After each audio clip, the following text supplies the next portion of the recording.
ka detyrim. E pyetëm sa nuk e tregoj. Po, dhoma e luleve ku pihet kjo lloj vere me koordinatorin e krimit. Dhoma e luleve, Rama me kreun e krimit, pikë këtë verë që kushton 33.600 dhe njëri prej tyre mburet.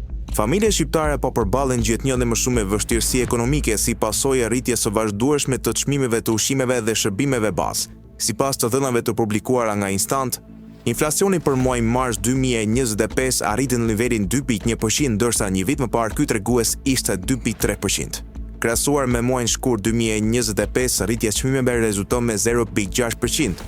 Ushqimet vazhdojnë të mbeten faktori kryesor që ushqen inflacionin, duke kontribuar pothuajse gjysmën e tij. Çmimet janë rritur ndjeshëm veçanërisht për produktet e konsumit të përditshëm si qumshi, djathi, vezët me 4.6%, zarzavatet me 4%, mishi me 3.3% dhe ëmbëlsirat me 1.2%. Përveç ushqimeve, rritje të konsiderueshme ka shënuar dhe çmimet në grupet argëtim dhe kulturë me 7.4%, pijet alkolike dhe duhan me 4.4%, mobilje dhe pajisje shtëpiake me 3.5%, si dhe veshje dhe këpucë me 3%. Nga ana tjetër, kostoja e transportit ka pësuar ulje me 2.5% krahasuar me marsin 2024, duke qenë grupi vetëm që ka shënuar rënje. Raporti tregon qartë se rritja e çmimeve të produkteve bazë porondon gjithnjë dhe më shumë ekonominë e familjeve shqiptare, të cilët tashmë po përballen me një nivel më të lartë të varfërisë dhe vështirësi në përballimin e shpenzimeve të përditshme.